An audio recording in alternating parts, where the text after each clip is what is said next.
सबसे पहली बात तो ये है कि ये कानून जो मोदी सरकार ने आज से 4 साल पहले बनाया था वो संविधान के खिलाफ है। आप रिलीजन की बुनियाद पर कानून नहीं बना सकते। इसमें कई सुप्रीम कोर्ट के जजमेंट्स है और राइट टू इक्वालिटी के खिलाफ है। आप कैसे हर रिलीजन को आप उसकी इजाज़त दे रहे हैं उनको, और आप जो रिलीजन जिनका इस्लाम है उनको आप नहीं दे रहे, वो एक पॉइंट है। दूसरा ये है कि मैंने उस वक्त पार्लियामेंट में कहा था कि इसी तरह का एक क़ानून वाइट साउथ अफ्रीका ने बनाया था, तो महात्मा गांधी ने उस कानून को फाड़ दिया था। मैंने भी पार्लियामेंट में इस CAA के उस बिल को फाड़ा था।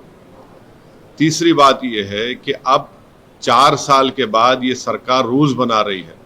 मैं देश को ये बताना चाह रहा हूं कि मैंने नहीं, मौजूदा अभी प्रेजेंट होम मिनिस्टर ने पार्लियामेंट में कहा था मेरा नाम लेकर कि OICG NPR भी आएगा, NRC भी आएगा। कई टीवी के इंटरव्यूज में उन्होंने बात कही थी। तो हम ये बताना चाह रहे हैं कि CAA एक्ट को सिर्फ आप CAA से मत देखिए, इसको आपको NPR से और NRC से जोड़कर देखना पड़ेगा। और जब वो होगा तो जाहिर है उसमें सबसे ज्यादा निशाना बनेंगे मुसलमान, दलित, आदिवासी और गरीब लोग। पांचवी बात यह है कि अब आसाम में सुप्रीम कोर्ट मॉनिटर्ड एक NRC हुआ। 19 लाख लोगों के नाम नहीं आए, जिसमें से लगभग 10 से 12 लाख हमारे हिंदू भाई बहनों के नाम नहीं आए। उनको अब हेमंत बिस्वा शर्मा ये बोल रहे हैं कि CAA कानून जब इंप्लीमेंट होगा तो उन सबको सिटीजनशिप मिल जाएगी, क्योंकि उनका रिलीजन उसमें इंक्लूड हो गया। अब उसमें 1 लाख से 1.5 लाख या 2 लाख करीब जो मुसलमान नाम है, उनको इसका फायदा नहीं मिलेगा। ये बताइए, ये नाइंसाफी नहीं है तो क्या है? हेमंत बिस्वा शर्मा ने कहा, बीजेपी के नेताओं ने कहा कि 19 लाख में जो 10 से 12 लाख जो हिंदू भाई बहन के नाम नहीं आए, उनको मिल जाएगा, पूरा सिटीजनशिप मिल जाएगी उनको। अब आप बताइए, नाइंसाफी नहीं है तो क्या है? छठी बात यह है कि भारत में सिर्फ 5% लोगों के पास पासपोर्ट है। ओनली 5% लोगों के पास पासपोर्ट है। रिमेनिंग लोगों के पासपोर्ट नहीं है। और फिर आधार कार्ड आप देख लिए, प्रूफ ऑफ सिटीजनशिप नहीं है, उसमें खुद लिखा हुआ आधार कार्ड में। भारत में बर्थ रजिस्ट्रेशन 1959 तक मैंडेटरी नहीं था। 1996 में सिर्फ 50% इंडियंस के पास बर्थ सर्टिफिकेट्स था। तो जब NRC होगा, NPR होगा, तो उसमें बायोमेट्रिक एक्सरसाइज होंगी उसमें, और लोकल रजिस्ट्रार में लिस्ट लगाई जाएगी प्रमोद साहब की, असद साहब की। अब प्रसाद साहब जाके बोल सकेंगे ना, असद साहब के डाउटफुल है, मैं डाउटफुल बन जाऊंगा। अब मुझे प्रूफ करना पड़ेगा। अब मैं मेरे दादा का बर्थ सर्टिफिकेट लेकर आऊं, क्योंकि मेरा रिलीजन इस्लाम है। अब मैं फिरते रहूं तो फायदा किसका होगा? रद्दी वाले का ही फायदा होगा ना। तो ये इसीलिए ये एक्सरसाइज ये जो लॉ है, ये रिलीजन की बुनियाद पर बनाया गया, ये डिस्क्रिमिनेटरी है, अनकॉन्स्टिट्यूशनल है। और ये बोलना कि जो हमारे हिंदू और सिख भाई या क्रिश्चियन भाई जो पाकिस्तान में, अफगानिस्तान में, बांग्लादेश में रह रहे हैं, उनको सिटीजनशिप नहीं दे सकते, झूठ है ये। हमेशा सरकार के पास इख्तियार था, एग्जीक्यूटिव ऑर्डर से आप दे सकते थे। और आखिरी बात, नरेंद्र मोदी और बीजेपी को ये क्यों भूल गए कि कितने लाखों लोग कश्मीरी पंडित मुल्क से बाहर हैं, जो मुल्क से कश्मीर से बाहर है, उनको आप क्या कर रहे हैं? उनको आप क्या कर रहे हैं? भूल गए आप कश्मीरी पंडितों को? कम से कम 5 लाख कश्मीर के बाहर हैं, लेकर जाइए ना कश्मीर में उनको। इंग्लैंड में इंडियन, जो वहां के इंडियंस यहां पर वहां चले गए जो इलीगल, उनको वापस लेकर आइए। ग्रेट ब्रिटेन बोल रहा है कि लेकर आइए वापस, सरकार बोलती है हम नहीं लेकर आएंगे। तो ये गलत है, डिस्क्रिमिनेटरी है, अनकॉन्स्टिट्यूशनल है। सरकार के पास पहले से पावर्स थे और है और रहेंगे कि वो जो हिंदू भाई बहन पाकिस्तान में है या बांग्लादेश से है, आप दे सकते हो उनको। और मैंने खुद केस डाला है सुप्रीम कोर्ट में। हम लोग जब CAA का हियरिंग हुई थी, हमारे लॉयर जनाब निजाम पाशा साहब ने स्टे की मांग की थी, तो गवर्नमेंट ने कहा था कि अभी हम रूल्स नहीं बनाए। अब जब रूल्स बनाए तो हम सुप्रीम कोर्ट में डालेंगे और इसके ऊपर हम कोशिश करेंगे कि सुप्रीम कोर्ट में जाकर इसको उठाया जाए इस मसले को। एक बोलिए प्रसाद साहब। क्या ये चुनाव को लेकर के चुनाव अनाउंस होने वाले हैं, उसके मद्देनजर किए गए हैं? बिल्कुल है, उसमें दो राय नहीं है, उसमें दो राय नहीं है। आप जब 4-5 दिन के अंदर इलेक्शन कमीशन ऑफ इंडिया अपने डेट्स को अनाउंस कर देगा 2 ECI के बन जाने के बाद, तो यकीनन ये चुनाव को सामने रखकर ये फैसला लिया गया है बीजेपी की तरफ से। सर खास करके, हाँ बोलो, खास करके कल रमजान शुरू होने की उससे प्रधानमंत्री नरेंद्र मोदी ने इस चीज का ऐलान किया, ऐसा अब जाहिर है वो सब सारी दुनिया को मालूम कि कल तरावी की नमाज शुरू हो रही, रमजान का महीना शुरू हो रहा, तो आप लोग एक मैसेज देना चाहते थे भारत की सबसे बड़ी माइनॉरिटी को जो 17 करोड़ की है कि अब आप लोग कागज निकालने की तैयारी करिए। आप कुछ ना Ma'am, sir, when you're talking about the CAA and the implementation, you say now the rules have been given. Are you saying you'll approach the Supreme Court again and file a case? Our case is already in Supreme Court. When the last time when the Supreme Court was hearing this matter, the Union of India said that we have not yet made the rules. We have asked for a stay. The various parties have asked for a stay. Now, when the rules have been made, we'll definitely once again approach the Supreme Court. And I have contacted and spoken to my lawyer, Janab Nizam Pasha, and advocate on record, Janab Shamshad Saab also. Sir इसमें ये लोग कह रहे हैं कि it will be completely online और कुछ भी पेपर वर्क इसमें नहीं होगा, it will be completely online and it will not take away anyone's citizenship is what आप लोग, मैं आपको देश को समझा रहा हूँ कि CAA को आप सिर्फ CAA से नहीं, CAA को आपको NPR और NRC से जोड़कर देखना जरूरी है। क्या अमित शाह पार्लियामेंट में मेरा नाम लेकर नहीं कहे थे कि ओवैसी जी NPR NRC भी आएगा? क्या अमित शाह कई टीवी इंटरव्यूज में नहीं कहा था कि NPR NRC आएगा? जब CAB था, बाद में CAA हुआ, एक्ट हो गया, वो जब CAB बिल था, जब उनका ऑन रिकॉर्ड इंटरव्यू है पार्लियामेंट में, उन्होंने कहा है। तो ये सब एक धुआं है और ये कोशिश कर रहे हैं कि असल इनका मकसद क्या है कि देश में NPR हो, NRC हो।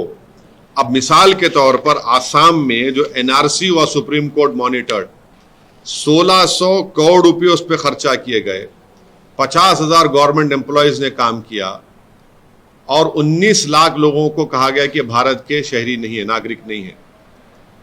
अब मैं फिर से कह रहा हूं कि उसमें 10 से 12 लाख हमारे हिंदू भाई बहन के नाम नहीं आए। वहां के मुख्यमंत्री ये कह चुके हैं कि उन 10-12 लाख हिंदू भाइयों बहनों को बगैर डॉक्यूमेंट के CAA के तहत उनको सिटीजनशिप मिल जाएगी। अब जो 1 से 1.5 लाख जिन मुसलमानों के जहां नाम नहीं आए, वो तो एक्ट में नहीं आएंगे CAA में, उनको तो फॉरेनर्स ट्रिब्यूनल जाना पड़ेगा। ये कौन सा इंसाफ है, बताओ मेरे को आप। यही तो हम कह रहे हैं कि जो आसाम में आपने सुप्रीम कोर्ट मॉनिटर कर लिया है, उसको आप देश में करना चाहते हैं। जिस देश में सिर्फ 5% लोगों के पास पासपोर्ट है, इस देश में बर्थ सर्टिफिकेट का कानून 1959 तक नहीं था। 1996 में सरकार ने कहा कि सिर्फ 50% इंडियंस के पास बर्थ सर्टिफिकेट है। ये फ्यूचर में सब तमाशे करना चाहते हैं। अगर मेरे ही देश में मैं स्टेटलेस बन जाऊंगा महज इस बुनियाद पर कि मेरे दादा का बर्थ सर्टिफिकेट मेरे पास नहीं है, तो फिर क्या मैसेज दे रहे हैं आप? आपका यही मकसद है और बुनियादी फंडामेंटल बात यह है कि आप मजहब की बुनियाद पर कानून नहीं बना सकते। और हम पूछ रहे हैं कश्मीरी पंडित जो 5 लाख बाहर है कश्मीर, उनके बारे में कौन बात करेगा? सर कुछ सियासी खड़ा है जो ये कह रहा है कि इससे आम आदमी का कुछ खास तौर से लेना देना नहीं है। आप जैसे खास तौर से आपका नाम लेके कि वैसी जैसे लोग सियासी लोग हैं अपनी राजनीतिक खुफिया से। मैं क्या साइंटिस्ट नजर आ रहा हूं उनको? मैं क्या मोदी जी की तरह कोई फिलोसोफर हूं जो हर महीने में एक मर्तबा ज्ञान देते रहते हैं? फैक्ट है ना। आसाम में आपने किया, झूठ है क्या मैं जो बोल रहा हूं? आसाम में आपने किया क्या? अमित शाह ने पार्लियामेंट में नहीं कहा था कि देश में एनआरसी एनपीआर होगा? झूठ है वो। जब वो होगा तो क्या होगा बताइए?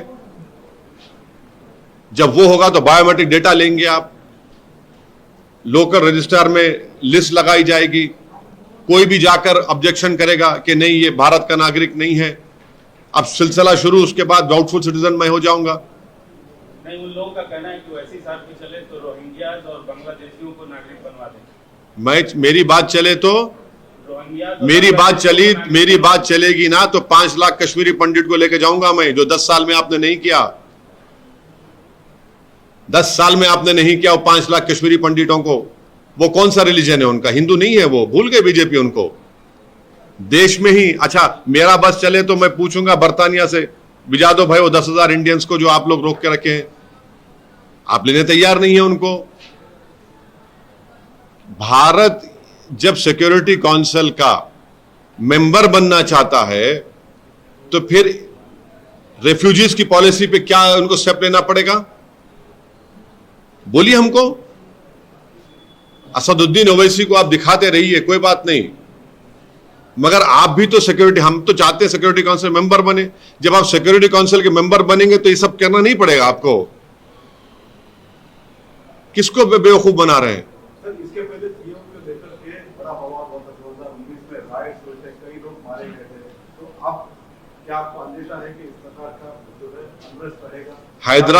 हैदराबाद की आवाम इस पार्लियामेंट के इलेक्शन में इस कानून के खिलाफ वोट देगी, बीजेपी को हराएगी। देखना आप, सीमांचल की जनता किशनगंज में CAA के कानून के खिलाफ अख्तरुल ईमान को वोट देगी और हराएगी। आप देखना ये। CAA के सबसे बड़े पैरोकार और सूत्रधार आज आपके शहर में हैं, आपको कुछ कहना है? मैं जो कह रहा हूं उन तक सुनाई देगा, आप लोग पहुंचा देंगे उनको मालूम भी हो जाएगा। उन्होंने पार्लियामेंट में ये कहा था, मेरे तरफ नाम देखकर कहा था, देख लीजिए NRC होगा, NPR होगा। क्यों होगा भाई? क्या मतलब उसका? यही तो आप करना चाह रहे हैं। जो मैं फिर से कह रहा हूं, आसाम में 19 लाख लोगों के नाम नहीं आए। सुप्रीम कोर्ट मॉनिटर्ड NRC करने के बाद 16 कितना पैसा खर्चा किया था? 1600 करोड़। उसमें से करीब 10 से 12 लाख हिंदू भाइयों के नाम नहीं आए। उनको तो दे देंगे सिटीजनशिप आप। जो 1 से 1.5 लाख मुसलमान के नाम नहीं है वो क्या करेगा? और हेमंत बिस्व शर्मा बोल रहे हैं कि कोई जरूरत ही नहीं है कागज की भी, तो कागज जर्दी वाले का जाएगा। वही तुम बोल रहे थे। सर अगर कह रहे हैं कि असम में जो कुछ हुआ वो एक अलग केस है। क्या अलग केस है? नहीं, क्या अलग केस है? नहीं, कैसा बोल रहे हैं? कैसा बोल रहे हैं आप जब अच्छा तो फिर आप ये कह रहे हैं कि NRC नहीं कराएंगे देश में, आप NPR नहीं होगा, सेंसस अलग है, सेंसस का एक्ट है, NPR NRC का सिटीजनशिप एक्ट के तहत आता। वो किसी और थम्सअप को जाकर ज्ञान दिए। ये जो दुम छल्लों को, जोकरों को बिठाकर इंटरव्यू दिला रहे ना ये लोग, उनको ना CAA का फुल फॉर्म आता, ना उनको कुछ NPR NRC के बारे में मालूम। हाँ, मगर गुलामी और चमचागिरी करना आता उनको। Sir, the last time KCR had opposed the bill. No. The Telangana Assembly have passed a resolution that census will be done, but NPR NRC exercise will not be done in Telangana. It was a unanimous resolution, and I am sure now that the Congress party is in power, they will also go along with the resolution. And I would request the present Chief Minister Janab Shri Revant Reddy, that a resolution has been passed in the Telangana Assembly. Government is always in a continuous form.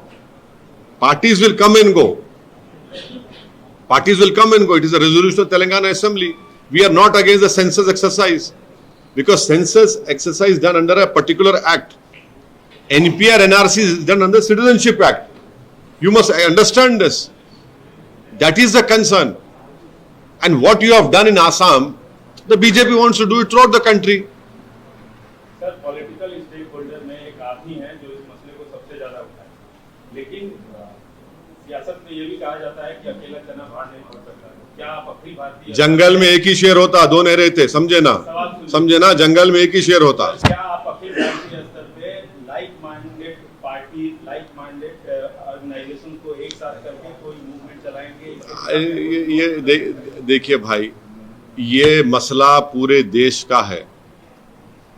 ये मसला सिर्फ political parties के हद तक नहीं है। BJP, ये कानून अनकॉन्स्टिट्यूशनल है, मजहब की बुनियाद पर बनाया गया है।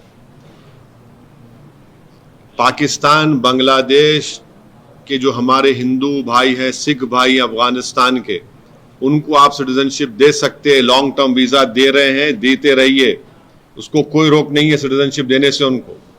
ये आप कानून इसलिए बना रहे हैं ताकि देश में फ्यूचर में जब आप एनआरसी और एनपीआर करेंगे, आप स्टेटलेस बनाना चाहते हैं भारत की सब 17 करोड़ मुसलमानों को। आप सुनिए, मैं फिर से कह रहा हूं, ये आपने आसाम में किया, सुप्रीम कोर्ट मॉनिटर्ड, जो 10 से 12 लाख हिंदू भाई बहन का नाम नहीं आया, क्या बीजेपी उनको सिटीजनशिप देगी? नहीं देगी। जो 1 लाख से 1.5 लाख मुसलमानों का नाम नहीं आएगा, सिटीजनशिप नहीं मिलेगी उनको। सर, आपके विरोध का रोड मैप क्या है? क्या आप विरोध का रोड मैप आपसे कह चुके हैं। अब चुनाव आ रहे हैं, हम हैदराबाद की जनता इस CAA कानून के खिलाफ वोट देगी, बीजेपी को हराएगी। क्या पोलराइज कर रहे हैं? अरे भाई साहब, मैं आपको बोल रहा हूं, इसमें पोलराइज कौन कर रहे हैं? पोलराइज तो बीजेपी कर रही है। 4 साल से आप नहीं किए। चुनाव जैसे आ गया, नरेंद्र मोदी को ख्याल आ गया कि भैया अब रोटी सेकने का टाइम आ गया, अब चलो गर्म करते हैं मामले को। एक मिनट, सुमित सर, आप बोल रहे हैं कि स्टेटलेस बना देंगे मुसलमानों को आगे जाकर बोलकर, मगर अमित शाह ऑन रिकॉर्ड ये कहते हैं कि किसी मुसलमान का सिटीजनशिप इसमें नहीं जाएगा। देखिए, सुनिए, ये CAA को आपको NRC NPR से देखकर पढ़ना पड़ेगा, नंबर 1।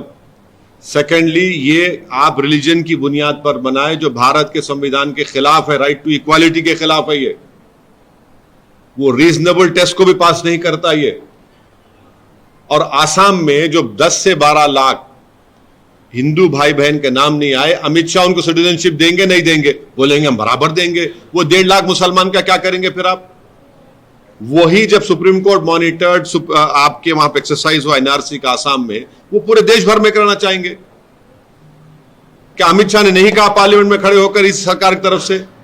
क्या आपके टीवी चैनलों पर इंटरव्यू में नहीं कहा उन्होंने कि एनआरसी एनपीआर होगा? हम सुप्रीम कोर्ट में, हमारा केस है, हमने हमारे लॉयर जनाब निजाम पाशा साहब से और एडवोकेट ऑन रिकॉर्ड जनाब शमशाद साहब से मेरी बात हुई है। हम सुप्रीम कोर्ट में जाएंगे ताकि इसके ऊपर हमको जाके सुप्रीम कोर्ट बोलेंगे कि जब तो आप गवर्नमेंट ने कहा था कि रूल्स नहीं बने, अब रूल्स बने, इसको देखिए। आसाम की जो बात कर रहे हैं, जहाँ पर जो है उनको सिटीजनशिप दे देगी करके कह रहे हैं, जिस तरीके से उनका कहना है, तो क्या उनका तो कहना ही यही है कि बाकी जो देश है वो तो मेजॉरिटी मुस्लिम ये है, तो उन लोगों को नहीं दिया जा रहा है। तो इसीलिए क्या ये मानकर चले कि ये 1.5 या 2 लाख जो मुस्लिम वहाँ पर हैं जिनको नहीं देने की बात आप कह रहे हैं, क्या वो उन देश के आए हुए हैं और इसलिए उनको नहीं दिया जा रहा है? क्या ये तर्क सही है? देखिए, यही तो मैं आपको बताने की कोशिश कर रहा हूँ।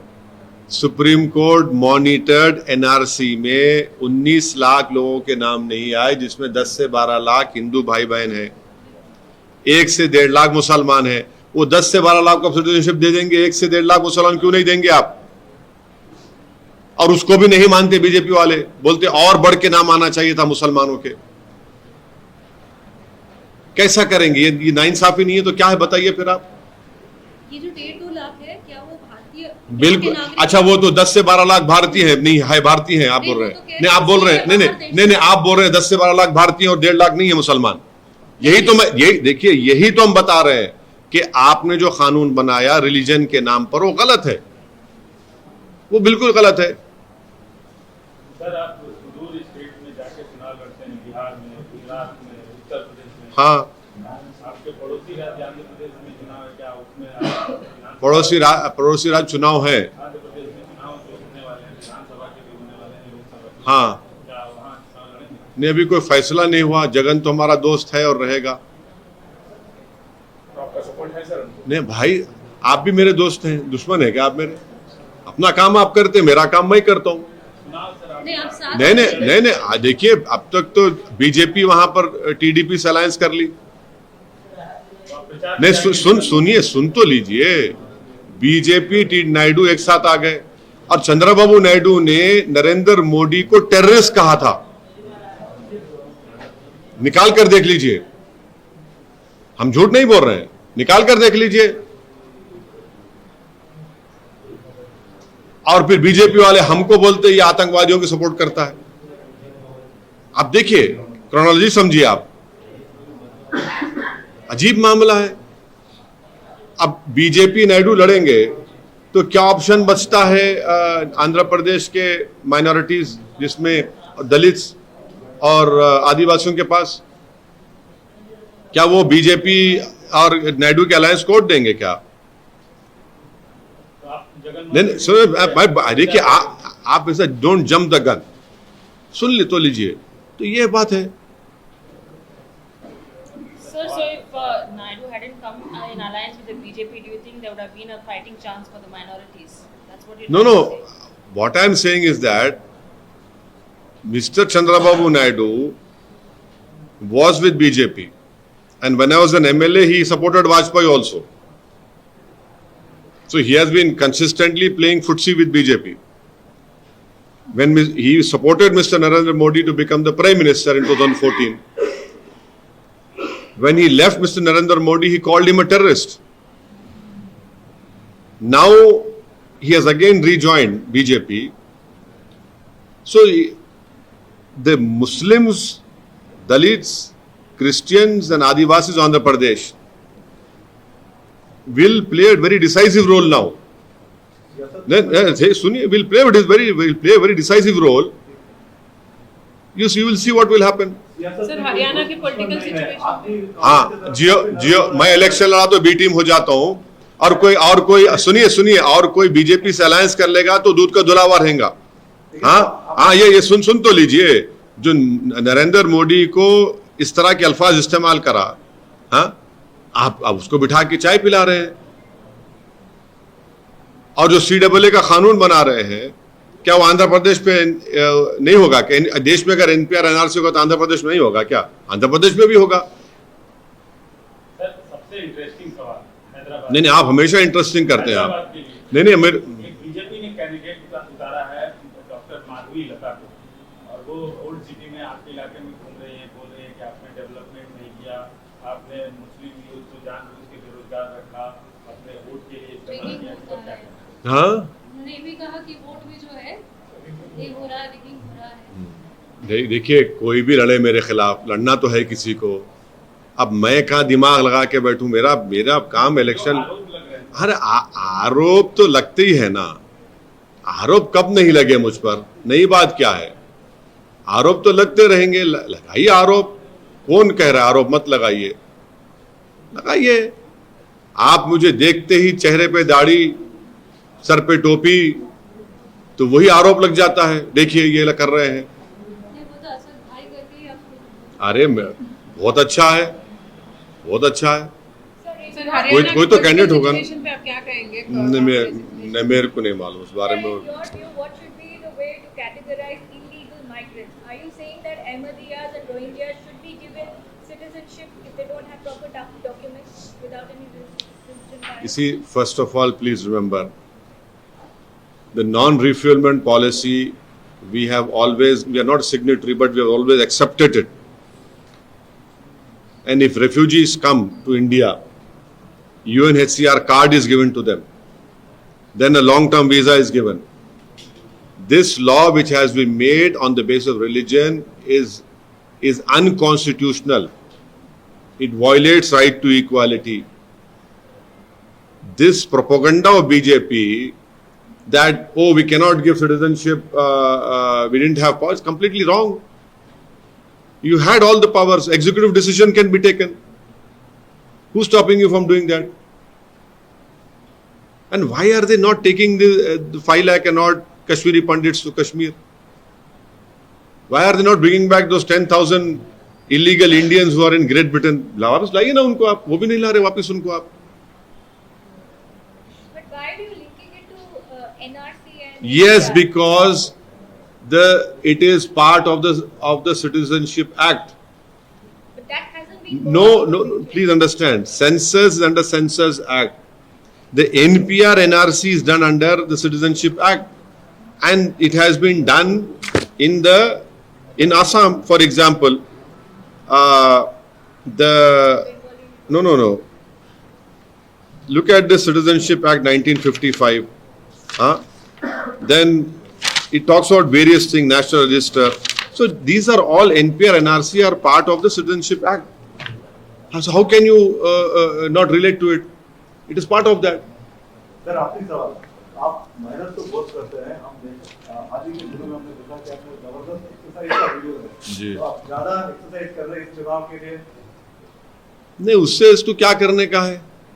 आप जो वजन उठा रहे हैं, जो दिखा रहे हैं, तो नहीं, वो आप देखिए, वो एक्सरसाइज तो आपको भी करनी चाहिए, आपकी शुगर कम हो जाएंगी.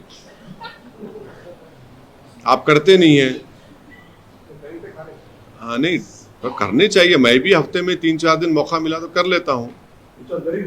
नहीं, करना चाहिए. अच्छा सेहत.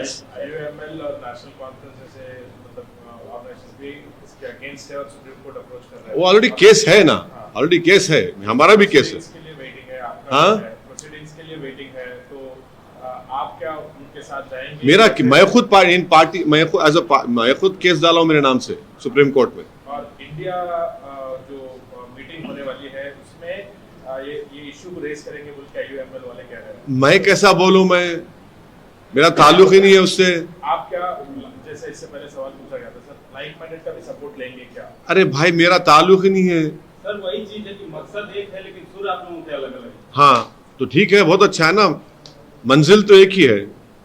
केरला में जिस तरीके से मतलब राज्य क्या, जिस तरीके से आपने भी कहा कि रेवंत रेड्डी से भी अपने अपील की कि यहाँ पर ना लेकर आया जाए, तो आपको लगता है कि ऐसे हर राज्य करेगा तो दबाव बढ़ेगा? केरला से हो रहा है शुरुआत हुई. नहीं, केरला तो पहला स्टेट था जिसने, माफ करना एक मिनट, जिसने इसके खिलाफ जो है एक बाज़ाब्ता उन्होंने ऑर्डर पास कर दिया था.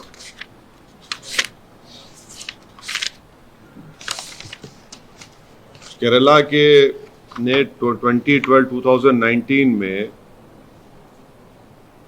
उसमें ऑर्डर पास किया था जिसमें उन्होंने कहा कि considering that the apprehensions among the general public about the conduct of NPR related activities leads to NRC in the wake of Citizenship Amendment Act 2019, the state government orders to stay all the activities connected with the updation of NPR in the state forthwith.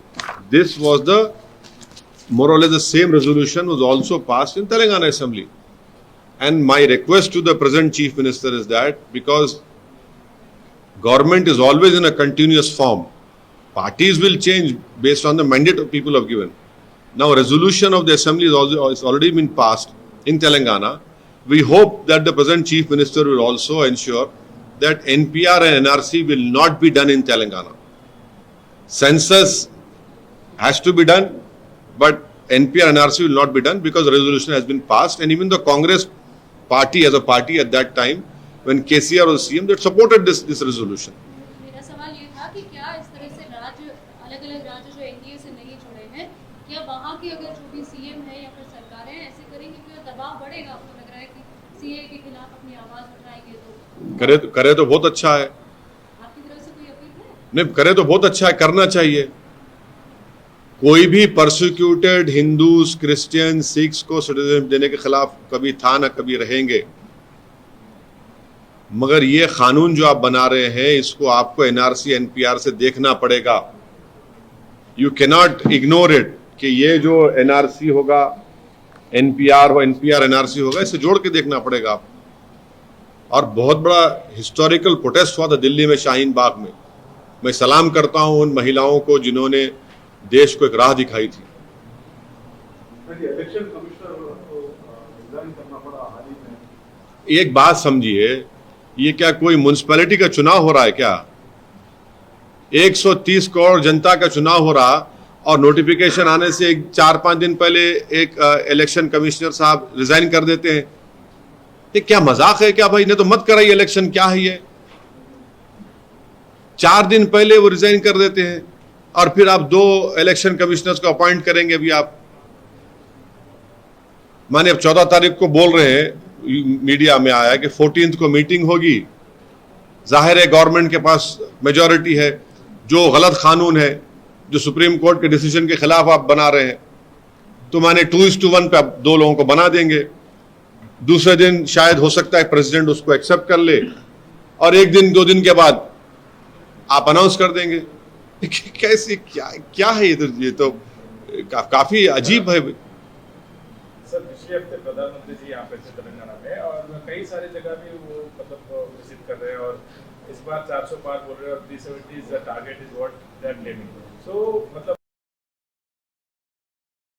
हो चुके हैं कि election से पहले ये लेके आया गया था गर्म करने के लिए, तो मगर वो तो कह रहे हैं कि हम डेवलपमेंट पे जा रहे हैं, 11 लाख करोड़ इंफ्रास्ट्रक्चर के लिए हम एलोकेट किए हैं और दे भी रहे हैं स्टेट्स। एक बात सुनिए,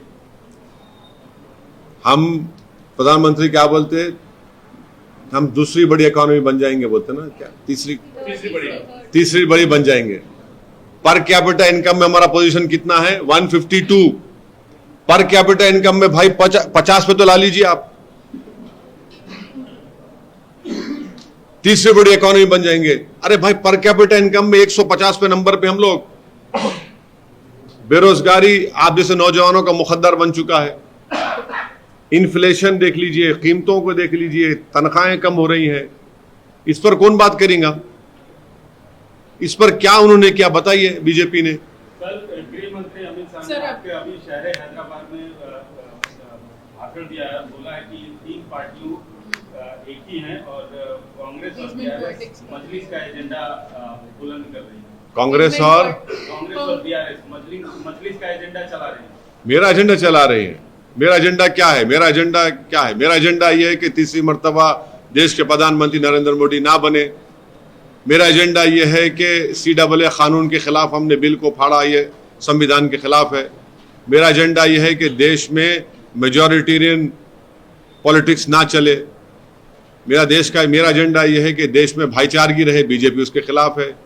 मेरा एजेंडा यह है कि देश में किसी का नाम की बुनियाद पर घर ना तोड़ा जाए, ना उसको गोली मारी जाए। ये मेरा एजेंडा है। और चंद्रबाबू नायडू क्या हो गए उनके लिए? नायडू उनके लिए अब अच्छे हो गए। हाँ, नीतीश कुमार के बारे में उन्होंने कहा था कि आप लिख कर रख लीजिए, कभी हम इनसे कॉम्प्रोमाइज नहीं करेंगे। अब आप गले मिल रहे हैं उनसे। बताइए इनके बारे में क्या है? तीनों पार्टियों को उन्होंने परिवारवादी, वंशवादी, परिवारवादी करार दिया। हाँ, बिल्कुल। बीजेपी में जो इतने लोग जो MP बन रहे हैं, टिकट जिनको मिल रहा है, वो आसमान से उतरे क्या? उनके बाप या उनकी माँ बीजेपी में नहीं थी, उनके चाचा नहीं थे। हाँ, और आप बड़ा बोल रहे हैं। आप सबको तो आप दे रहे हैं टिकट। अशोक राव चौहान को आप गाली दी, अशोक राव चौहान को आप राज्यसभा दे दिया आपने। उनके पिता क्या थे? भारत के होम मिनिस्टर थे वो। कितने लोगों को आप कर रहे हैं? तो आपको दिखता ही नहीं है कुछ। अहंकार इतना है कि बस हम